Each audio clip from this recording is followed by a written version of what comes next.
नमस्कार विद्यार्थियों, मेघराज गुरुकुल में आपका स्वागत है। और आज आपके लिए क्लास लेकर आया हूं, नंबर्स की नेक्स्ट क्लास है। और आज की क्लास में कंप्लीटली अपन बात करने वाले हैं आपके सामने अंकों पर आधारित प्रश्न।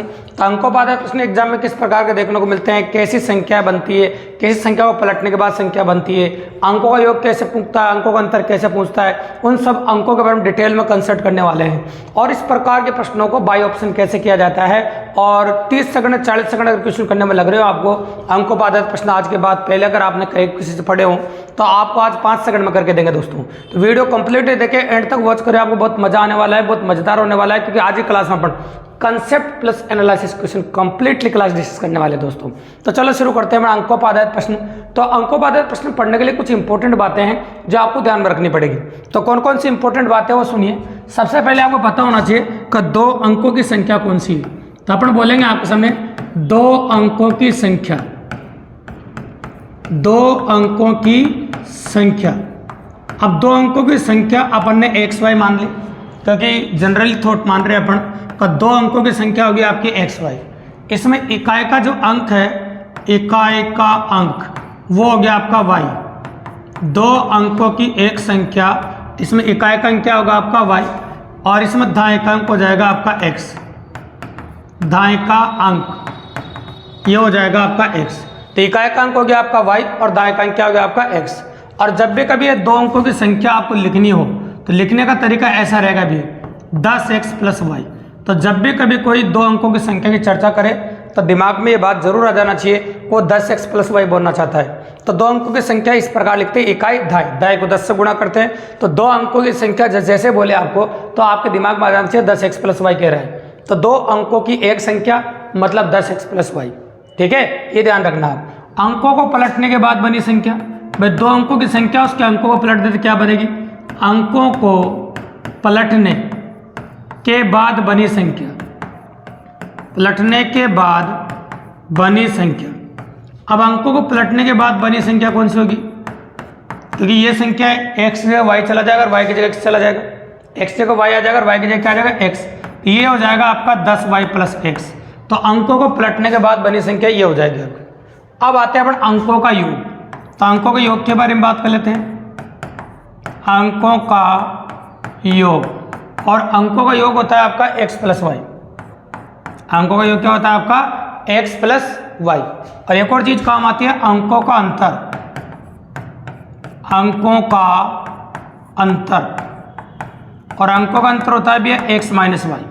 अगर ये चारों बातें बोर्ड पर दिख रही है आपको, अगर आप दिमाग में सेट कर लेते हैं तो आपको क्वेश्चन करने में बहुत मजा आने वाला है और क्वेश्चन काफ़ी इजीली कर पाएंगे।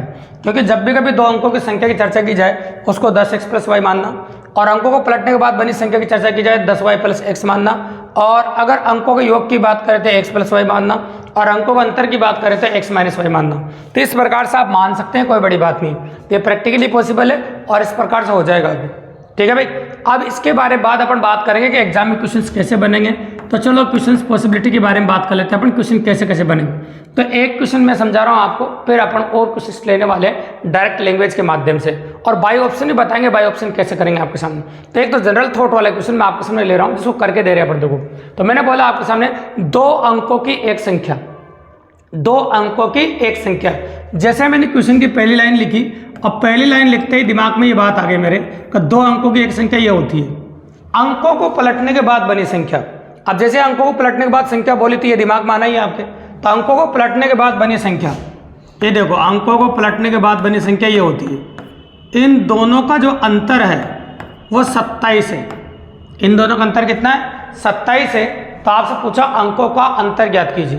तो भैया कैलकुलेशन करके अंकों का अंतर निकालना मान लिया, कोई बड़ी बात नहीं है, हम कर सकते हैं कैलकुलेशन। तो ये लिखा अपन ने आपसे, ठीक है, ये माइनस अंदर चला जाएगा, ये हो जाएगा आपका 10y माइनस एक्स, अब बराबर हो जाएगा आपका 27। अब आप घटा सकते हैं कि 10x में से x घटाओ तो कितना हो जाएगा 9x, प्लस का y माइनस का 10y माइनस का 9y बराबर हो जाएगा आपका 27। यहाँ से 9 बाहर निकाल दीजिए आप, 9 को बाहर निकाल दिया, x माइनस वाई बराबर 27। अब 9 से काट दीजिए एक बार और ये 3 बार, तो आप कह सकते हैं कि x माइनस वाई बराबर 3। तो अंकों का जो अंतर आपसे पूछा था वो आ गया आपके सामने 3, मतलब अंकों का अंतर जो जस्टिफाई किया गया था वो आपका 3 हो गया, बिल्कुल सिंपल और काफ़ी इजीली।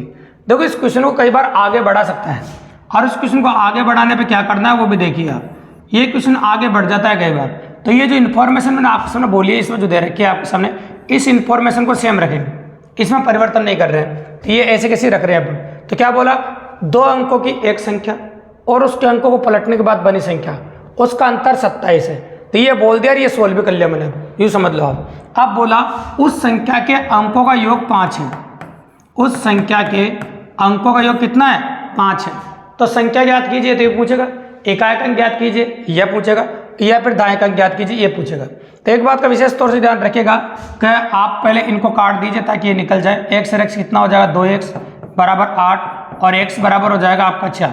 तो x का मान 4 निकाल दिया और दोनों का जोड़ 5 है, तो y का मान 1 हो जाएगा आपका। अगर आपसे एकाएक अंक पूछे तो एकाएक अंक आ गया आपका सामने 1 और दाएं अंक पूछे तो आपका हो गया 4 और संख्या पूछे तो हो गई भैया 41। ये संख्या हो गया आपके सामने। एक बात अच्छे सुन लेना, अगर इकाई और दाएं अंक पूछे तो आपको कैलकुलेट करना पड़ेगा, मतलब सोल्व करना पड़ेगा। लेकिन एक बात आपको पहले बता दें, अगर इकाई दाएं अंक आपसे नहीं पूछे और सिर्फ संख्या पूछे तो आप बाई ऑप्शन भी कर सकते हैं। और आपको क्वेश्चंस को बाई ऑप्शन देखना है तो आगे के नेक्स्ट क्वेश्चन से पेपर में आए हुए कुछ इंपॉर्टेंट क्वेश्चन है जिनको अपन डिस्कस करने वाले हैं, उनको देखना आप बोर्ड से कि कैसे क्वेश्चन बने, किस प्रकार की पॉसिबिलिटीज है और कैसे क्वेश्चन आराम से बने हैं, तो उनके बारे में बात करते हैं। देखिए होने के बारे में बात करेंगे तो किस प्रकार के क्वेश्चन आपको देखने को मिले। देखिए तो काफ़ी पॉसिबल क्वेश्चन है, अगर आप स्क्रीन पे देख रहे होंगे, दिख रहा होगा आपको। देखिए अच्छे क्वेश्चन है, इंपॉर्टेंट पॉसिबिलिटी एग्जाम में देखने को मिली है, तो दिख रहा होगा आपको पहला क्वेश्चन। देखिए 2 अंकों की एक संख्या, फर्स्ट क्वेश्चन जो आपको दिख रहा है उसको नोटिस कीजिए, आप क्लियरली नोटिस कीजिए, बिल्कुल सिंपल है और आराम से अच्छा क्वेश्चन है। देखिए 2 अंकों की एक संख्या अपने अंकों के योग की 5 गुनी है। देखो बाई ऑप्शन कर सकते हैं, एक बात याद रखना कि जहाँ अगर आप सोचो और करना चाहो तो ऑप्शन पॉसिबिलिटी ले सकते हैं, क्योंकि आप अगर बिना ऑप्शन के करोगे और आप समीकरण बना के करोगे तो इस बात का विशेष तौर ध्यान रखो कि 2 समीकरण बनेगी, दोनों समीकरणों को सोल्व करना पड़ेगा और x और y का मान निकालना पड़ेगा। आई थिंक मुझे लगता है कॉम्पिटिटिव एग्जाम इतना टाइम देते नहीं कि 2 समीकरण बनाओ और आप उसको निकालो, तो बाई ऑप्शन करिए, बिल्कुल सिंपल हो जाएगा। तो ये समझ लो कि जो पहले पढ़ा करो पूछा क्या है, आपसे पूछा अंकों का योग ज्ञात कीजिए, मतलब दिए गए 4 विकल्पों में अंकों का योग दे रखा है। अब यहाँ से अपन लाइनें पढ़ना शुरू करते हैं। 2 अंकों की एक संख्या अपने अंकों के योग की 5 गुनी है, तो 2 अंकों की एक संख्या है अपने अंकों के योग की 5 गुनी है और अंकों का योग आपको दे रखा है ऑप्शंस में। तो 2 अंकों की एक संख्या अपने अंकों के योग की 5 गुनी है, अगर ये अंकों का योग है, इसकी 5 गुनी है, तो संख्या 55 मान लेते हैं। संख्या क्या हो जाएगी, 55। अब 2 अंकों की एक संख्या, आगे की लाइन पढ़ लेते हैं। संख्या में 9 जोड़ दिया जाता है तो अंकों के स्थान परस्पर बदल जाते हैं। अगर मान लो इसमें 9 जोड़ दूं तो क्या स्थान बदल जाएंगे, भैया नहीं बदलेंगे, क्योंकि 55 में तो अगर 9 जोड़ेंगे पर 64 आ जाएगा, स्थान थोड़ी बदलेंगे, गलत हो जाएगा। तो चलो अब इसको करते हैं, ऑप्शंस कर रहे हैं अपन, इसको भी 5 से गुणा किया तो 9 पंजे कितना होगा, 45, ये भी ऑप्शन कर रहे हैं अपन। अब मैं बोल रहा हूँ कि इसमें 9 जोड़ दो, तो अगर इसमें 9 जोड़ देंगे अपन तो कितना आ जाएगा बताया आपका, 54। तो क्या स्थान बदल गया अंकों के, बिल्कुल बदल गया। अगर नोटिस कर रहे होता बदल गया तो 45 से क्या होगा, 54, 4 5 की जगह, अगर 5 किसी जगह 4 की जगह, तो बिल्कुल सिंपल सी बात है। तो मतलब अंकों का योग 9 है, उसका 5 गुना 45 होगा और इसमें 9 जोड़ दे तो अंकों के स्थान परस्पर बदल जाते हैं। मतलब क्वेश्चन में दी गई दोनों कंडीशन सेटिस्फाई हो रही है, तो क्वेश्चन में दी गई दोनों कंडीशन जब सेटिस्फाई हो रही है तो अपन कह सकते हैं कि आपका जो आंसर होगा वो ऑप्शन नंबर बी हो जाएगा। इस प्रकार से बाई ऑप्शन आप डायरेक्टली कर सकते हैं भी। अगर आप इस क्वेश्चन को अगर अपन समीकरण बना के करते तो आपको काफ़ी ज़्यादा समय लग जाता और इतना कंपटीशन वाला कोई भी एग्जाम, आपको 1 डे वाला एग्जाम कोई भी इतना समय नहीं देता भी है। तो बहुत मज़ेदार रोचक तरीके मिलने वाले हैं और शानदार तरीके से क्वेश्चन आप देखेंगे। इस सीरीज में काफ़ी बढ़िया क्वेश्चन सब लेके आए जो 2025 तक अपडेटेड है। तो अगर वीडियो का एंड तक देखेंगे ना तो आपको जबरदस्त तरीके भी मिलेंगे और शानदार क्वेश्चन देखने को मिलेंगे जो इधर उधर ढूंढने की जरूरत ही नहीं आपको, और आपके एग्जाम में काफ़ी ज़्यादा मदद करने वाली है आपकी। तो ये हो गया क्वेश्चन नंबर 1। अब आ जाते हैं क्वेश्चन नंबर 2 पे। क्वेश्चन नंबर 2 क्या कह रहा है, देखिए नोटिस कीजिए, स्क्रीन पर दिख रहा है आपको, बहुत प्यारा और मजेदार क्वेश्चन है। अगर आप देखेंगे, देखिए क्वेश्चन है, एक 3 अंकों की संख्या अपने 3 अंकों की संख्या के अंकों का योग 14 है। तो पहली कंडीशन को सेटिस्फाई कर लीजिए, अंकों का योग 14 है। जैसे बोला ना अंकों का योग 14 है, तो पहला ऑप्शन तो ऐसे, ये बी ऑप्शन तो ऐसे गलत हो गया क्योंकि इसमें अंकों का योग 14 नहीं आ रहा है ना, और सब में बाकी में अंकों का योग 14 आ रहा है, तो 3 ऑप्शन बच गए मेरे पास। ऐसे ऑप्शन से क्वेश्चन करते हैं। आगे बोला यदि दाएं इकाई का दुगुना है, दाएं जो है ना वो इकाई का दुगुना है, मतलब इसका इकाई का दुगुना होना चाहिए। तो क्या ये दुगना हो रहा है इसका? नहीं हो रहा है। क्या इसका दुगना हो रहा है? नहीं हो रहा है। क्या इसका ये दुगना हो रहा है? बिल्कुल सही बात, दाई इकाई का दुगना हो रहा है। तो आंसर हो गया आपका ऑप्शन नंबर डी। तो आपको आगे पढ़ने की जरूरत ही नहीं पड़ी इकाई सैकड़ा का चौथाई, तो ये लाइन तो पढ़ने की जरूरत ही नहीं पड़ी आपको, क्योंकि डायरेक्टली इससे ही आंसर मिल गया आपको कि दाई इकाई का दुगना और 2 उससे गलत हो गया, एक पहले ही गलत हो गया था, है ना। तो आपका आंसर आ गया ऑप्शन नंबर डी। तो कितना आसान तरीका है, अगर बाई ऑप्शन आप इस्तेमाल करते हैं तो क्वेश्चन कितनी आसानी से कर पा रहे हैं और काफी इजीली कर पा रहे हैं विदाउट समीकरण बनाए। तो बिल्कुल इजीली हो गया। ये क्वेश्चन नंबर 2 था आपका। तो इस प्रकार से अगर ऑप्शन से करेंगे तो बहुत मजा आने वाला है और आगे और भी शानदार क्वेश्चन जिनमें मजा आएगा आपको। तो ये हो गया आपका क्वेश्चन नंबर 2। तरीका बहुत शानदार है और काफी इजी ऑफ वेरिएंट है। अब देखो क्वेश्चन नंबर 3 जो स्क्रीन पर आपको दिख रहा है, बहुत प्यारा सवाल है और मजेदार है, गौर से देखो। 2 अंकों की संख्या अपने अंकों का योग, देखो 2 अंकों की संख्या के अंकों का योग 7 है। अब 2 अंकों की संख्या के अंकों का योग 7 है। अगर हम नोटिस करें तो तीनों ऑप्शनों में अंकों का योग 7, ये भी तीनों ऑप्शनों में अंकों का योग कितना है? 7। तो पहली लाइन तो अपना काम की नहीं बिल्कुल भी। अब आगे पढ़ेंगे। यदि अंकों को परस्पर पलट दिया जाता है तो नई संख्या में 3 जोड़ने पर अंकों को परस्पर बदल दे, तो मान लीजिए ये दे रखा है आपको, देखो अंकों को परस्पर बदल दें तो बदलेंगे तो कितना हुआ? 43। और नई संख्या में 3 जोड़ दें, नई संख्या में 3 जोड़ दिया तो ये आ गया आपका 46। और ये बोला मूल संख्या की कितनी? देखो 3 जोड़ने पर मूल संख्या की, है ना, देखो ये 4 गुनी हो जाती है, यहाँ 4 है, मूल संख्या की 4 गुनी हो जाती है। तो मूल संख्या बताइए, तो क्या है मूल संख्या की 4 गुनी हो रही है आपके सामने? नहीं, और 3 जोड़ दे, देखो है ना, गुना जितना भी है अपन देख लेंगे अपने यहाँ पर। तो इस प्रकार से हो जाएगा। अब इसका देखे अपन, तो चलो यहाँ भी 3 जोड़ देते हैं अपन इसमें। तो ये जो संख्या दे रखी है आपको, इसके अंक पलट देते हैं, कितना हो जाएगा आपके सामने? हाँ, तो अंक पलट दें तो कितना होगा आपका? 16। अंक पलट दें कितना हो जाएगा? 16। और 16 में अगर मैं 3 जोड़ दूँ, ये जोड़ दूँ, तो कितना आ गया? 19, है ना। तो 19 हो गया। अब 19 की बात करें तो क्या इसकी 4 गुनी हो जाएगी? नहीं होगी। तो 19 चौक तो ज़्यादा होता है, तो पॉसिबल नहीं हुआ। यहाँ भी ये करना है आपको कि इसमें अंक पलट दें अपन इसके, तो कितना हो जाएगा? 52। और इसमें कितना जोड़ दो? 3, तो कितना हो जाएगा आपका? 55। तो क्या इसकी हो जाएगी 4 गुनी? नहीं हो रही है। तो भाई किसी से भी आंसर नहीं आ रहा है। तो जब किसी से भी आंसर नहीं आ रहा तो आंसर क्या होगा आपका? Option number D, none of these, मतलब इनमें से कोई भी नहीं। तो मतलब ऐसा होना चाहिए कि इसकी 4 गुनी हो जाना चाहिए, तो वो नहीं हो रहा था, सिंपल सी बात है। तो अपन इस पर 3 जोड़ने मूल संख्या की 4 गुनी हो जाती है, तो मूल संख्या ज्ञात कीजिए। तो ये था भाई क्वेश्चन, तो नहीं हो पा रहा था, तो आंसर हो गया ऑप्शन नंबर डी। इस प्रकार से चेक करोगे आप ऑप्शंस तो काफ़ी इजीली और काफ़ी आसानी से क्वेश्चन कर सकते हो भैया। तो ये था भाई क्वेश्चन नंबर 3। अब आ जाता है क्वेश्चन नंबर 4 पे, जो स्क्रीन पे दिख रहा है, बहुत प्यारा और मजेदार सवाल है आज का। देखिए आप, तो देखो इस प्रकार के क्वेश्चन की डिमांड भी एग्जाम में काफ़ी अच्छी है। अगर आप देखेंगे तो इसमें ये डबल रिपीट हुई एक ही चीज़, ये नहीं है इसमें, बाकी सब है। देखो 4 की पावर 91 प्लस 4 की पावर 92 और 4 की पावर 93 प्लस 4 की पावर 94, ये कंटिन्यू अगर आप देखेंगे विभाजन है। मतलब ये जो संख्या आपको दिख रही है, इसमें किसका भाग जाएगा? 17 का भाग जाएगा, 13 का भाग जाएगा, 11 का भाग जाएगा, या फिर 3 का भाग जाएगा। तो ये चेक करने के लिए बिल्कुल सिंपल सी बात है, कब 4 की पावर 91 आप कॉमन ले लीजिए। तो मैंने 4 की पावर 91 कॉमन ले लिया, तो आप उसको बाहर निकाल दीजिए। जैसे बाहर निकाला वहाँ तो 1 बच गया आपका, और यहाँ बच गया 4 की पावर 1, और यहाँ बच जाएगा आपका 4 की पावर 2, और यहाँ बच जाएगा 4 की पावर 3, ये बच जाएगा आपका। इस प्रकार से बच गया, आपने ये कॉमन ले लिया। तो अब आगे अगर हम कैलकुलेट करने जाएं तो इसको तो ऐसे कैसे रखो आप, और अंदर कोष्टक में देखो आप, तो ये हो जाएगा 1 और ये 4, कितना हो जाएगा? 5, और 5 ऐसे लिख देते हैं 5, ये हो गया 16, और ये हो गया आपका 64, 4 का क्यूब। और आगे लिख देते हैं ये 4 की पावर 91 है गुणा, और 5 जोड़ो कितना हो जाएगा? 16 80, 80 और 5 कितना होगा? 85, ये 85 हो गया। और आगे टुकड़े कर सकते हो, 4 की पावर 91 को मत छेड़ो, ऐसे कैसे रखो, और 85 को लिखते हो 17 पंजे 85। अगर 85 के टुकड़े अपन करेंगे तो क्या होगा? 17 पंजे 85। अब ये जो संख्या आपको प्राप्त हो रही है, इसको नोटिस करो आप। जो संख्या आपको दिख रही है ना, इसको प्रैक्टिकली नोटिस कीजिए आप, और नोटिस करना कि इसमें देखो एक तो 4 का भाग चला जाएगा, एक 17 का भाग चला जाएगा, और एक 5 का भाग चला जाएगा। तो नोटिस करोगे ऑप्शन में क्या दे रखा है कि 4 दे रखा है, 17 दे रखा है और 5 दे रखा है। तो भाई आपको 17 दे रखा है, किसका दे रखा है? 17, तो 17 का भाग जाएगा इसे, बिल्कुल सिंपल सी बात है। तो दी गई संख्या में 17 का भाग चला जाएगा, मतलब ये संख्या 17 से पूर्ण रूप से विभाजित हो जाएगी। मतलब ये संख्या 17 से पूर्ण रूप से विभाजित होगी। तो जब भी कभी इस प्रकार का प्रश्न आपको एग्जाम में दिखाई दे, तो आप इस प्रकार से कॉमन लेके कर सकते हैं, और पता भी चल जाएगा आपको किस संख्या का भाग जा रहा है। तो ये हो गया आपका क्वेश्चन नंबर 4। बहुत मजेदार क्वेश्चन था और इंटरेस्टेड क्वेश्चन, अगर आप नोटिस कर रहे हैं तो बहुत प्यारी लैंग्वेज है, ठीक है भाई। तो ये हो गया आपका क्वेश्चन नंबर 4। अब आ जाते हैं क्वेश्चन नंबर 5 पर। देखो साथ के साथ आप नोटबुक रख सकते हैं आप, या स्क्रीनशॉट भी ले सकते हैं या वीडियो को पॉज करके भी आप लिख सकते हैं, क्योंकि बहुत मजेदार सवाल आने वाले हैं। अगर आप नोटिस करोगे तो बहुत मजा आने वाला है आपको। आज की सीरीज में बहुत जोरदार बेताब क्वेश्चन है जो अपन क्लियरली करने वाले हैं। तो ये लिख रहा है यदि स्टार 381 संख्या 11 से विभाज्य है तो स्टार के स्थान पर क्या आएगा। तो भाई स्टार के स्थान पर अपन को रख के देखना है।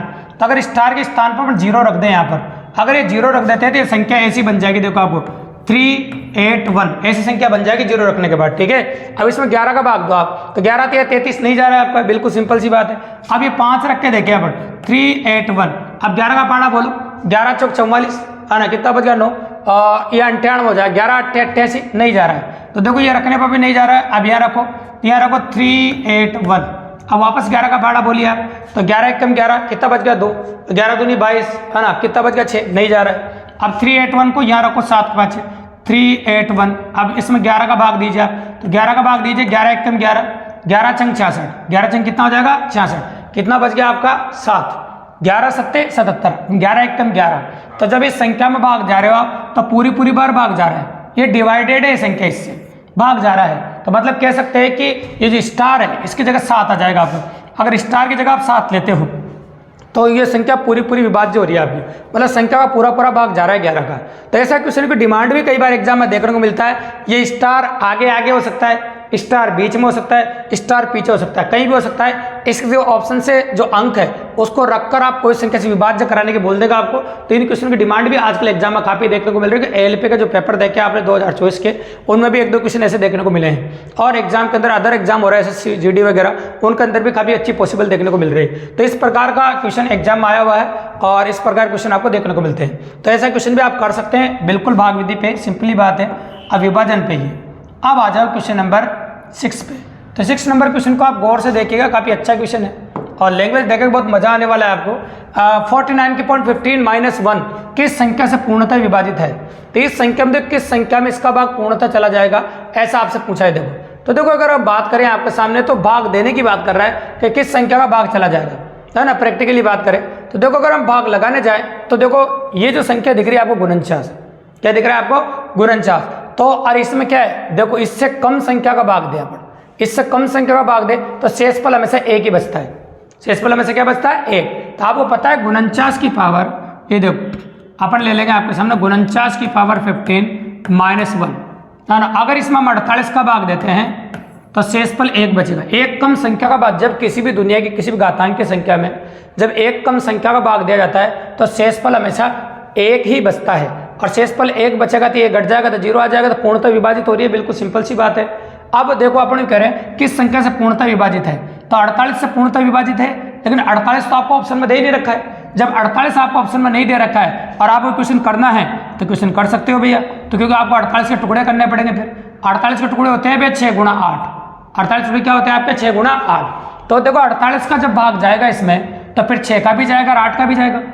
जब 48 का भाग जा रहा है तो 6 का भी जाएगा 8 का भी जाएगा। तो आप डायरेक्टली कह सकते हो जब 6 का भी भाग जाएगा और 8 का भी जाएगा तो ऑप्शन में क्या दे रखा है आपको 8 दे रखा है। तो बताओ आपका आंसर क्या हो जाएगा कि दी गई संख्या 8 से पूर्णतः विभाज्य है, दी गई संख्या 8 से पूर्णतः विभाज्य है। तो कितनी आसानी से और कितनी इजी तरीके से अपन आसानी से कर दिया दोस्तों। तो याद रखना जब भी किसी घातांक की संख्या में उससे एक कम संख्या का भाग दिया जाता है तो शेषफल हमेशा 1 ही बचता है, और 1 में से 1 घटाए तो 0, मतलब पूर्णतः विभाज्य हो रही है। बिल्कुल सिंपल सी बात है और काफी इजीली। तो ये हो गया भाई क्वेश्चन नंबर 6 आपका जो सीरीज में देख रहे हैं, बहुत मजेदार क्वेश्चन है और इंटरेस्टेड है चाहो तो आप साथ के साथ उतार सकते हैं, वीडियो को पॉज करके लिख सकते हैं या फिर आप स्क्रीनशॉट भी ले सकते हैं। बहुत मजेदार क्वेश्चन है और सीरीज में जो क्वेश्चन होने वाले बहुत प्यारे और काफी अच्छे हैं। देखो अब आ जाते हैं क्वेश्चन नंबर 7 पे, जो स्क्रीन पे दिख रहा है इसको गौर से देखिए। अब क्वेश्चन नंबर 7 मजेदार है, अगर आप नोटिस करेंगे तो देखिए 25 की पावर 25 आने दे रखा आपको को 26 द्वारा भाग दिया जाता है तो शेषफल क्या बचेगा। तो आपको बोला गया है कि 25 की पावर 25 है ये। अब इसमें किसका भाग दे रहे हैं अपन 26 का। अब हमेशा कहते हैं अपन देखो कि जब भी किसी संख्या में उससे एक बड़ी संख्या का भाग दिया जाता है, जब भी किसी संख्या में उससे एक बड़ी संख्या का भाग दिया जाता है और यदि घात सम है तो शेषफल 1 बचता है। ये घात सम होने की कंडीशन में बचता है ना। घात सम हो तो शेष 1 बचता है, और घात अगर विषम हो, घात क्या बताओ विषम हो तो शेषफल वो संख्या खुद बचती है। घात विषम हो तो शेषफल वो संख्या खुद बचती है। तो शेषफल 25 बचेगा क्योंकि घात यहाँ पर विषम अगर नोटिस कर रहे हो तो ये हमेशा कहते हैं, पर डायरेक्टली ध्यान रखो तो बहुत जल्दी क्वेश्चन कर पाओगे आप। ठीक है, तो घात अगर सम है तो शेषफल 1 बचेगा, और घात अगर विषम है तो शेषफल वो संख्या खुद बच जाएगी। और वो संख्या कितनी बताओ, 25 है, क्योंकि एक बड़ी संख्या का भाग दे रहे हैं देखो इसमें, और एक बड़ी संख्या आपकी 26 है, तो आंसर आ जाएगा आपका 25। बिल्कुल सिंपल और काफी इजीली। तो क्वेश्चन बिल्कुल सिंपल था, काफी इजीली किया अपन ने। तो ये था क्वेश्चन नंबर 7 जो एग्जाम में पुटअप वेरिएट, जो बच्चे मेरे से पढ़े हैं उनको नोट डलवा के लिखाते भी नंबर्स में अपन। तो काफी मजेदार चीजें और इंटरेस्टिंग पॉसिबिलिटी जो अपन ने किया आपके सामने। ये हो गया आपका क्वेश्चन नंबर 7।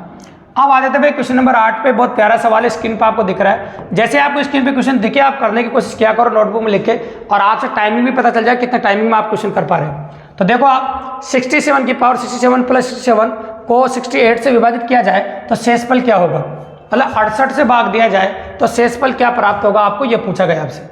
तो भैया बिल्कुल सिंपली कर सकते हैं, ऐसे टेंशन लेने की बिल्कुल जरूरत नहीं। इसको इसी फॉर्म में लिखेंगे जिस फॉर्म में ये अपन को भाग लगा रहे हैं। तो देखो, तो मैंने लिखा 67 की पावर 67 ऐसे लिख दिया मैंने, और ये जो लिख रहा है ना 67, इसको 1 प्लस 66 लिख सकता हूँ मैं, और इसको कोष्टक में लिख दिया अपन ने। अब अपन ये कह रहे हैं कि इसमें 68 का भाग दे रहे हैं, तो 68 का भाग दे रहे हैं, इसको ऐसे लिखते हैं 67 प्लस 1 लिखते हैं, इसको भी भाग दे रहे हैं, तो शेषफल क्या बचेगा। तो आप जानते हैं कि जब इसमें इसका भाग देते हैं अपन, है ना, नोटिस करोगे आप, देखो इसमें इसका भाग दे, एक बड़ी संख्या का भाग दे रहे हैं, है ना, किसका भाग दे रहे हैं, एक बड़ी संख्या का। तो एक बड़ी संख्या का भाग दे रहे, विषम पॉसिबिलिटी है ना, तो वो संख्या खुद बच जाती है, देखो है ना, पॉसिबल है। तो एक बड़ी संख्या एक ज्यादा है तो फिर वो बचेगी सही। तो अपन कह सकते हैं कि इसका जो शेषफल आपके सामने बच के आएगा वो 66 है, क्योंकि इसमें तो भाग चला ही जाएगा इसका, तो ये बच जाएगा आपका 66, क्योंकि ये संख्या इससे विभाज्य है, सेम संख्या, और इसमें इसका भाग चला जाएगा। तो शेषफल क्या बचेगा बताओ, 66। बिल्कुल सिंपल, इस प्रकार के तोड़ के ब्रेक करके आप अलग अलग भी कर सकते हैं। तो आंसर हो जाएगा आपका 6। ठीक है भाई, बिल्कुल सिंपल और काफी इजीली। तो इसको आप साथ के साथ कॉपी करते हैं, तरीके बहुत लाजवाब और मजेदार मिल रहे हैं। अगर आप भी नोटिस कर रहे हैं तो गौर से देखिए। ठीक है, अब आगे देखिए आप, ये बहुत प्यारा सवाल मजेदार, देखिए आप 9 की पावर 6 प्लस 1 को यदि 8 से भाग दिया जाए तो शेषफल क्या बचेगा। तो देखो आपको इसी फॉर्म में लाना पड़ेगा इसको, अगर इस फॉर्म में नहीं लाओगे तो क्वेश्चन नहीं कर पाओगे। शेष क्या बचेगा ये आपसे पूछा है। तो देखो 9 की पावर 6 तो मैंने ऐसा कैसा ही लिख दिया, है ना। अब ये प्लस 1 भी ऐसा कैसा ही। अब एक बार तो मैं -1 करूं और एक बार +1 करूं, एक किसी संख्या में एक जोड़ने और एक घटाने पर उस संख्या पर कोई प्रभाव नहीं पड़ता है। और ये जो 8 दिख रहा है आपको, 8, इस 8 को जिसका भाग दे रहे हैं अपन, चाहो तो इसको 9-1 कह सकते हो। अब 9-1 का मतलब कितना होता है बताया आपको, 8 ही होता है। अब आगे बात करूं मैं, तो देखो इनको साथ में ले सकता हूं मैं, तो ये हो जाएगा आपका 9 की पावर 6 -1, ठीक है, और भाग दे रहे हैं अपन किसका, 9-1 का। तो सेम टर्म बनानी होती है ये, तो ताकि भाग चला जाए। और ये प्लस का 1 और प्लस का 1 कितना हो जाएगा आपका, प्लस का 2 हो जाएगा। तो इसमें तो इसका पूरी बार भाग चला जाएगा, इसका भाग इसमें देंगे तो पूरी बार जाएगा, सेम संख्या घात अलग है ना, जाएगा। और शेषफल जो बचा वो खुद बच जाएगा भैया। तो शेषफल कितना बचा भैया, 2 बच जाएगा। तो आंसर कितना हो जाएगा आपका, 2। तो जब भी कभी इस प्रकार का प्रश्न दिखाई दे आपको तो इस भाग में तोड़ लीजिए, और अगर कुछ जोड़ने की जरूरत पड़े तो समान संख्या जोड़ने घटाने पर उस संख्या पर कोई प्रभाव नहीं पड़ता है। तो इस प्रकार से इस क्वेश्चन को काफ़ी इजीली और काफ़ी आसानी से हल कर सकते हैं भैया। तो मज़ेदार तरीका, इंटरेस्टेड तरीका, नोटिस भी कर रहे होंगे आप, इस प्रकार से काफ़ी आसानी से हो रहा है, और जो शेषफल है वो प्राप्त हो रहा है आपको 2। तो ये हो गया क्वेश्चन नंबर 9 आपका। अब आ जाओ क्वेश्चन नंबर 10 पे, जो स्क्रीन पर आपको दिख रहा है, इसको गौर से देखिए। क्वेश्चन नंबर 10 क्या कह रहा है आपको, देखिए यार, 7 की पावर 19 से एक कम संख्या किससे विभाज्य होगी। देखो 7 की पावर 19 है, से एक कम संख्या, अब इससे एक कम संख्या किस में विभाज्य है। देखो तो एक कम संख्या की बात कर रहे हैं पर, देखो तो ये है और इससे एक कम संख्या है, और ये किससे विभाज्य है, इसमें किसका भाग चला जाएगा वो जानते हो आप। तो देखो ये किससे भाग जाएगा, इसमें 7-1 करना पड़ेगा आपको, सेम संख्या लेने के लिए 7-1 करना पड़ेगा भाग जाने के लिए। तो 7-1 का पूर्णतः भाग चला जाएगा, और 7-1 का मतलब कितना होता है, 6 होता है भैया। किसका होता है, 6। एक कम संख्या बोला है तो एक कम संख्या मैंने -1 किया है। अब इस किसका भाग जाएगा, सेम संख्या का भाग जाएगा। तो 7-1 नीचे किया, और 7-1 का मतलब कितना होगा, 6। मतलब दी गई संख्या 6 से पूर्णतः विभाज्य है, मतलब 6 से पूर्ण रूप से विभाज्य है, मतलब 6 का भाग पूर्णतः चला जाएगा इसमें। इस प्रकार से कितनी आसानी से और काफ़ी इजीली हल कर दिया भैया अपन ने। तो इजीली हल हो गया क्वेश्चन नंबर 10। अब आ जाते हैं क्वेश्चन नंबर 11 पे। क्वेश्चन नंबर 11 क्या कह रहा है वो देखिए आप, स्क्रीन पे क्वेश्चन नंबर 11 नोटिस कर रहे हैं आप, इसको देखिए, बहुत प्यारा सवाल है और देखोगे तो बहुत मजा आने वाला है आपको। तो लैंग्वेज को पढ़ने की कोशिश करो अगर करेंगे आप। देखो किसी संख्या को 3 से भाग देने पर शेषफल 1 आता है, किसी संख्या को 3 से भाग देने पर शेषफल क्या आता है? 1 आता है। अब देखो 3 का भाग दे तो शेषफल 1 आना चाहिए, तो हो सकता है उस संख्या को आप 4 मान लो।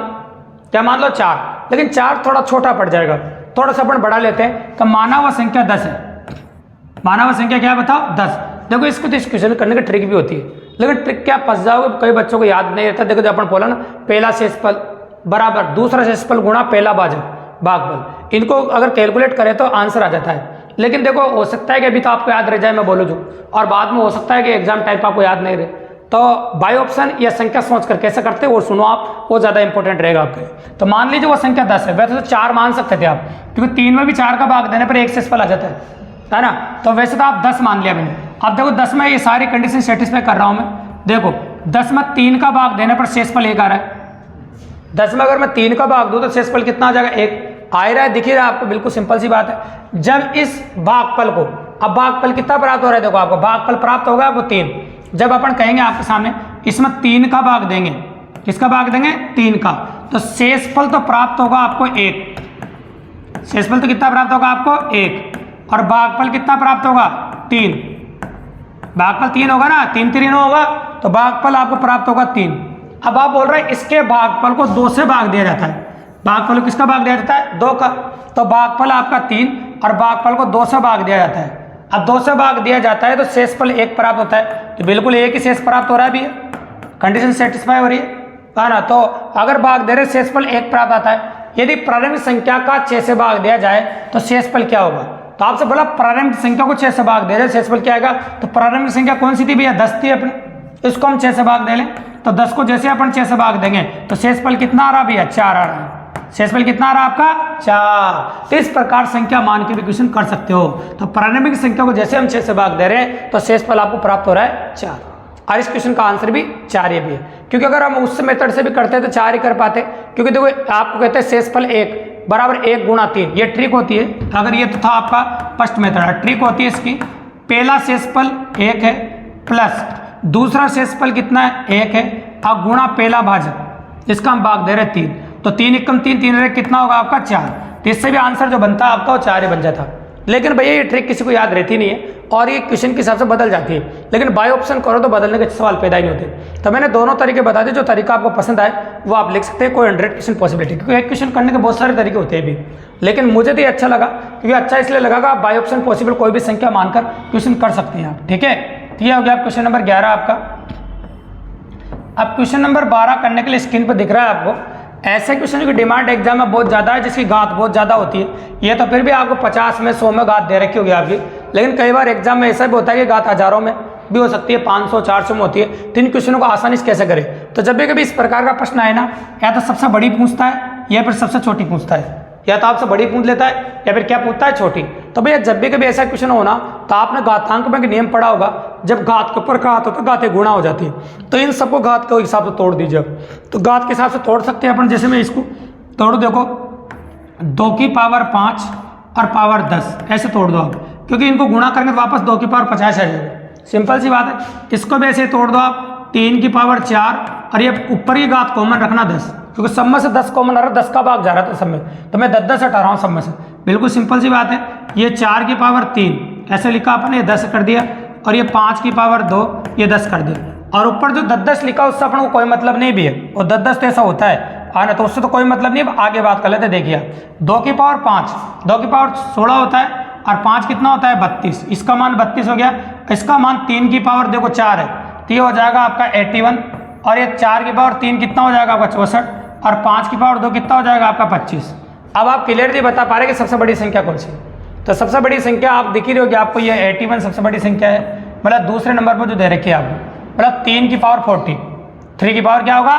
40, ये सबसे बड़ी संख्या नोटिस कर रहे हैं आप। तो ये सबसे बड़ी संख्या होगी आपकी 3 की पावर 40, ये कर दिया।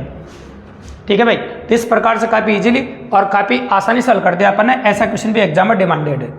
अब आते हैं इस सीरीज का आखिरी क्वेश्चन और सबसे इंपॉर्टेंट क्वेश्चन, जो नेक्स्ट अपन बात कर रहे हैं आपके सामने, एंड में दे रखा है, डायरेक्टली क्वेश्चन है, कोई बड़ी बात नहीं। तो अपन जो सीरीज पढ़ रहे हैं आपके सामने आज की अंकों पर आधारित प्रश्न, उसका आखिरी क्वेश्चन है, इसको गौर से देखो। किसी संख्या का 4 तिहाई, तो माना हुआ संख्या x है, उस संख्या को अपन ने x मान लिया, और उस संख्या का 4 तिहाई, ये 4 तिहाई ऐसे बोलते हैं, 4 तिहाई, 4 पहले तिहाई का भाग 4 तिहाई होता है। के 2/3 का मतलब क्या होता है गुणा 2/3 80 के बराबर है। तो किसी संख्या का 4/3 का 2/3 80 के बराबर है तो संख्या ज्ञात कीजिए, मतलब x की वैल्यू फाइंड करनी है आपको। अब तो बस काटना ही जिसमें आंसर आ जाएगा, आपको कोई बड़ी बात नहीं। तो ये ज़्यादा बड़ा क्वेश्चन नहीं था, बिल्कुल सिंपल है, अपने लिया डायरेक्ट। ये 2 से कट जाएगा आपका 40 बार, और 4 से कट जाएगा आपका 10 बार, और 3 को 3 से गुणा करके 9 इससे गुणा कर दो आप, तो x बराबर हो जाएगा आपका 90। बिल्कुल सिंपल और काफ़ी इजीली। तो आंसर हो जाएगा आपका ऑप्शन नंबर सी। इस प्रकार से काफ़ी इजीली और काफ़ी आसानी से कर पा रहे दोस्तों। तो मैंने आपसे पहले कहा था कि इस प्रकार के क्वेश्चंस आपको एंड तक देखेंगे वीडियो को तो बहुत मजा आने वाला है। काफ़ी वेराइटी क्वेश्चंस जो आपके अंकों पर आधार देखने को मिले हैं वो अपन इस वीडियो के माध्यम से कंप्लीट किए। अगर आपको मज़ेदार लगी हो, क्लास शानदार लगी हो, तो शेयर करें, अपने दोस्तों को लाइक करें और अपने दोस्तों को ज़्यादा से ज़्यादा बताएं, ताकि वो भी भारत के किसी भी कोने से free of cost math reasoning पढ़ सके। जो मेरा 15 साल का अनुभव है कंपटीशन का, वो सब बच्चों को शेयर कर सकूं। दोस्तों मेरा मकसद यही है कि इस चैनल के माध्यम से मैथ रीजनिंग पूरे भारत के बच्चों को फ्री ऑफ कॉस्ट पढ़ा सकूं। दोस्तों धन्यवाद।